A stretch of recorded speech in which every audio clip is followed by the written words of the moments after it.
Resilience. Resilience. Resilience for the resistance. Episcopal City Mission's 2020 Annual Celebration was scheduled for tonight. To honor leaders who cultivate the resilience needed to resist injustice. Due to COVID-19, we are not able to gather. But we are still celebrating. We are celebrating Esperanza, 2020 recipient of the Thomas Shaw Award, whose commitment to restorative justice with their students addresses the impacts of racism. In this moment, when faults are exposed, ECM celebrates and supports leaders in grassroots and Episcopal communities who are committed to the work of racial and economic justice.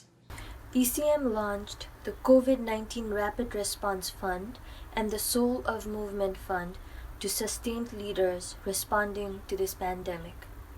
Show up for people most at risk during this pandemic by giving to ECM's COVID-19 Rapid Response Fund.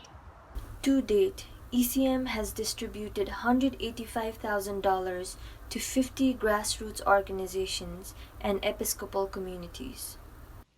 Communities like Cosecha, the 2020 recipient of the Bob Tobin Award, who steadily fight for permanent protection for 11 million undocumented immigrants in the United States.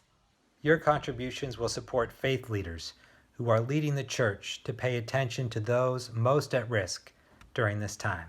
Leaders like the Reverend Malia Crawford, the 2020 recipient of the Barbara Harris Award, who led her congregation to examine the racism and witness to the truth that Black lives matter.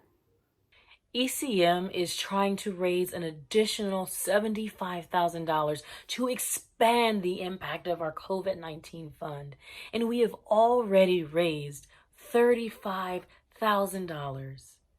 If we don't act, people and communities will suffer.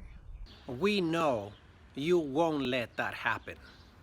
Donate now at this link to the COVID-19 Justice Fund. Our ability to confront racism and get through the pandemic depends on our willingness to act. Join us. Donate now.